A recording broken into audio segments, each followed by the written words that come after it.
பாரியின் கால்களை இறுகப் பற்றி கண்ணீர் விட்டான் காலம்பன். முனகியபடியே பின் வருவனவற்றை கூறினான். பாண்டிய இளவரசன் புதிய வெப்பனுக்கும் யவன வணிகக் குழு தலைவன் சூழ்கடல் முதுவனின் மகள் பொற்சுவைக்கும் திருமணம் முடிவாகியிருந்த நிலையில் பாண்டிய பேரரசர் குலசேகர பாண்டியன் சூழ்கடல் முதுவனுக்கு சிறந்த பரிசு கொடுக்க எண்ணி அதை அரசவையில் விவரித்தபோது கருங்கைவாணன் யவனர்களின் அடிமைகளைப் போன்ற உடல்வாகுடைய வெகு தூரம் தொடர்ந்து கப்பல்களை செலுத்தும் ஆற்றல் கொண்ட திரையர்களை படைத்திரட்டி வென்று அடிமைகளாக பரிசளிக்கலாம் என்றான். பார்ப்போற்றும் பாண்டிய தளபதி கருங்கைவாணன் போரை தொழிலாக பார்ப்பவன் அல்ல, உயிராக நினைப்பவன். சிறந்த எதிரிகளை தேர்ந்தெடுத்து போர் வியூகங்களில் புதுமை புகுத்தி வெற்றி வாகை சூடுபவன். அவனை நன்கறிந்தவர்கள் இவன் ஏன் மேற்கு மலையில் வசிக்கும் திரையர்களை வெல்ல நினைக்கிறான் என்று புரியாமல் இருந்தனர். அவன் சிறு வயது முதலே திரையர்களின் வீரம் பற்றி பல கதைகளை கேட்டறிந்தவன். போர்களில் கிடைத்த தொடர் வெற்றிகள் பழகி போனதால் அடுத்து திரையர்களை குறிவைத்திருந்தான் கருங்கைவாணன். அந்த சமயம்தான் திரையர்களின் அருகிலிருந்த சோழ மன்னன் திரையர்களின் மீது போர் புரிந்து தோற்று திரும்பினான்.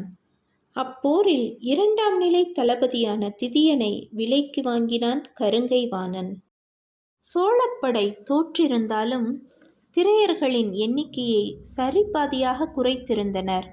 மேலும் திரையர்களின் வாழ்விடம், போர்முறை, நடைமுறை மற்றும் மலைப்பாதை குறித்த தரவுகளையும் அறிந்திருந்தனர். திதியன் கருங்கைவாணனுக்கு மிகுந்த உதவியாயிருந்தான். அடர்ந்த காட்டிற்குள் கனமழை கொட்டும் ஒரு இரவில் அதிக எண்ணிக்கையிலான யானைப்படையை கொண்டு திரையர்களின் ஊரை நோக்கி சென்றனர். கொட்டி தீர்த்த மழை நாள் ஆதலால் யானைப்படையின் ஓசையை உணராதவர்களாய் திரையர்கள் தங்கள் குடில்களுக்குள் இருந்தனர்.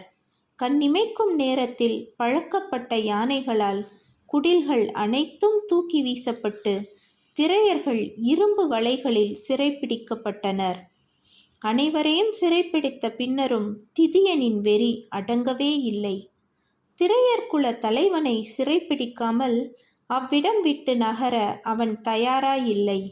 கூட்டத்தில் உள்ள குழந்தைகளில் காலம்பனின் குழந்தைகளை பிடித்து ஒரே கயிற்றால் மரக்கிளையில் தலைகீழாய் மூவரையும் தொங்கவிட்டு கொன்றுவிடுவதாக மிரட்டிய பின்னர் காலம்பன் சரணடைந்தான். அவர்கள் பாண்டிய நாட்டிற்கு கொண்டு வரப்பட்டனர். இந்நிலையில்தான் தேவவாக்கு விலங்குகளை பிடித்து வந்தால் அவர்களை விடுவிப்பதாக பாண்டிய மன்னன் அறிவித்ததை நம்பி அவர்கள் பரம்பிற்கு வந்தார்கள். இதனை கேட்ட பாரி துடித்து போனான். பாரியின் பெரியாத்தா தூதுவை திரையர் குலத்தவள். பாரியின் தந்தையின் காலம் வரை அவர்கள் விழாக்களுக்கு வந்து போவதாகவும் பின்னர் நிலப்பரப்பு தொலைவால் தொடர்புகள் இல்லை என்றும் முன்னொரு முறை கபிலரிடம் கூறியிருந்தான். தங்கள் தாயாதிகளை தாக்கிவிட்டோமே என்று காலம்பனும் பாரியும் கண்ணீர் விட்டனர். இடது கை ஒடிந்த நிலையில் காலம்பனை மார்போடு அணைத்த தேக்கன் பாரியை பார்த்து கை குவித்து வேண்டினான். கதராதே, நீ பரம்பின் தலைவன். உனது கண்ணீரை இம்மண் அறியக்கூடாது. கதராதே பாரி, சொல்லி கதறினான் தேக்கன். காலம்பனின் வீரத்தை எதிர்கொண்ட பாரியால் அவனின் கதறலை எதிர்கொள்ள முடியவில்லை. இணையற்ற வீரர்கள் இருவர் உதிர்க்கும் கண்ணீர் தாங்கிக் கொள்ள முடியாததாக இருந்தது. அவ்விடம் வந்த பழையனே சூழலை மாற்றினார். அழுவதற்கு பொழுதில்லை, வீழ்ந்தவர்களை காப்பாற்ற வேண்டும் என்று கூறி செயலில் இறங்கினார் பழையன். வீரர்களை வீழ்த்திய இடம் பாரிக்கும் தேக்கனுக்குமே சரியாக தெரியுமாதலால் அங்கெல்லாம் வீரர்கள் வயதான மருத்துவர்களை தூக்கிச் சென்று காயம்பட்டவர்களுக்கு சிகிச்சை அளித்தனர். அம்பு கழுத்தில் பாய்ந்தவர்கள், இரத்த சிலந்தி காட்டில் இறந்தவர்கள் தவிர பிற திரையர்கள் காப்பாற்றப்பட்டனர். பாரியின் பின்னால் வந்து காலம்பனால் அம்பெய்யப்பட்ட வீரர்கள் இருவரும் கீதானியும் இறந்திருந்தனர். உயிர் மீட்கும் களத்தில் மூலிகைகளை ஏந்தி நிற்கும் பரம்பின் மருத்துவர்கள் எளிதில் தோற்பதில்லை. கொன்றவர்களும் கொல்லப்பட்டவர்களும் ஒரே குழியில் புதைக்கப்பட்டனர். ஊரே கண்ணீர் காடானது. அவர்களை ஆரம்பத்திலேயே கணிக்க தவறிய தானே தவறிழைத்தவன் என்றெண்ணி மிகுந்த வேதனையுற்றார் தேக்கன். அவர்களை மீட்க வேண்டிய பொறுப்பு நம்முடையதுதானே என்ற பாரியின் சொற்கள் தேக்கனிடம் செயலாய் வெளிப்பட்டது. ஒரு வாரம் கழித்து 16 பேர் 2 கூடைகளில் 40 தேவவாக்கு விலங்குகளை ஏற்றிக்கொண்டு புறப்பட்டனர். அதில் 60 பரம்பின் வீரர்கள். அதில் நீலனும் ஒருவன். கூடைகளோடு வந்த திரையர்களை பாண்டிய நாட்டிற்கு அழைத்துச் சென்றனர். நீலன் மதுரையை முதல் முறையாக கண்டான். பாண்டியர்களால் விரட்டியடிக்கப்பட்ட மதுரையின் கூடல் நகர் இனக்குழுவின் வழித்தோன்றலே நீலன். தன் குலக்கதையின் மூலம் கேட்டறிந்தவை அவன் மனதில் நிழலாடின. பேரரசர் தான் கொடுத்த வாக்கினை மீறி திரையர் இனத்தவரை விடுதலை செய்வதாகவும் அதில் இந்த வீரர்களை மட்டும் யவனர்களுக்கு பரிசளிப்பதாகவும் கூறினார். அவர்கள் அனைவரும் பாண்டிய நாட்டின் தலைசிறந்த துறைமுகமான வைப்பூர் துறைமுகத்திற்கு அழைத்து செல்லப்பட்டனர். விடுதலையானவர்களை பரம்பிற்கு செல்லும்படி ஆணையிட்டான் காலம்பன். மதுரையின் திருமண நிகழ்வு முடிந்து வணிகர்கள் அனைவரும் தங்கள் தேசங்கள் திரும்ப வைப்பூர் துறைமுகம் வந்தடைந்தனர். துறைமுகமெங்கும் கலங்கள், மீன்கள் துள்ளியெழக்கூட இடமின்றி நிறுத்தி வைக்கப்பட்டிருந்தன. அன்றிரவு வைப்பூர் விருந்தினர் மாளிகையில் மாபெரும் விருந்து நடந்து கொண்டிருந்தது. வணிகர்களை வழியனுப்ப பாண்டிய நாட்டின் தலைமை அமைச்சர் முசுக்குந்தரும் அவ்விடம் வந்திருந்தார். அந்த கலங்களிலே சிறந்ததாய் கடலில் மிதக்கும் அரண்மனை போல் காட்சி தந்தது ஹிப்பாலஸின் நாவாய். கடல் வணிகத்தில் சாகச வீரனாய் திகழ்ந்தவன் ஹிப்பாலஸ். அவனுடைய களத்தில்தான் திரையர்கள் ஏற்றப்பட்டனர். சூழ்கடல் முதுவன் தான் பரிசாக பெற்ற 20 தேவவாக்கு விலங்குகளை குறிப்பிட்ட களங்களில் ஏற்றுவதை பற்றி திட்டமிட்டிருந்தான்.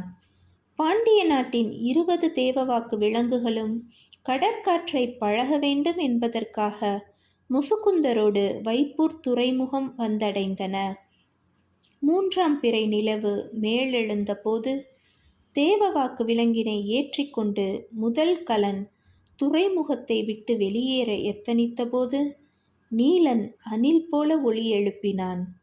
உடனே 2 பரம்பு வீரர்கள் தங்கள் கழுத்தில் கட்டியிருந்த நத்தை சூரி கொடியை மென்றனர். அதன் சாறு இறங்க இறங்க வெறி கொண்டவர்களாய் தங்கள் கைகளை பிணைத்திருந்த கட்டைகளை கடித்து துப்பினர். அனைவரின் கை கட்டைகளையும் கடித்து துப்பிய பின்னர் அவர்கள் கடலில் குதித்தனர்.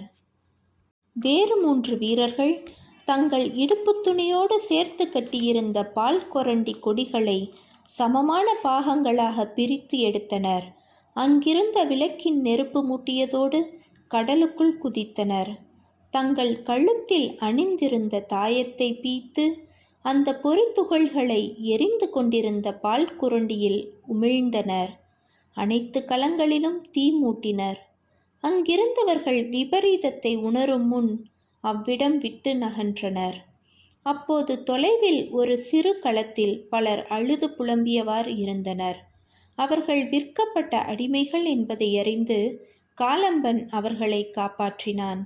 மீண்டும் அவ்விடம் விட்டு நகராததை கண்ட நீலன் எரியும் களனில் அவர்களின் தலைவன் பிணைக்கப்பட்டதை கண்டான்.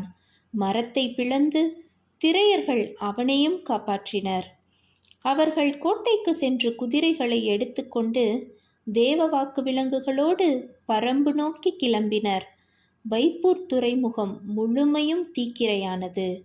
செய்தி அறிந்து 2ஆம் நிலை தளபதியாய் நியமிக்கப்பட்டிருந்த வெங்கல் நாட்டு இளவரசன் இளமருதன் தன் குதிரை ஆலாவில் அவர்களை தொடர்ந்து வந்து முன்னால் சென்ற நீலனை குறிவைத்து சென்றான். நொடி பொழுதில் ஒரு தலை வெட்டப்பட்டு மண்ணில் உருண்டது. நீலன் ஆலாவின் மீது அமர்ந்திருந்தான். அடுத்த பதிவில் கேட்போம்.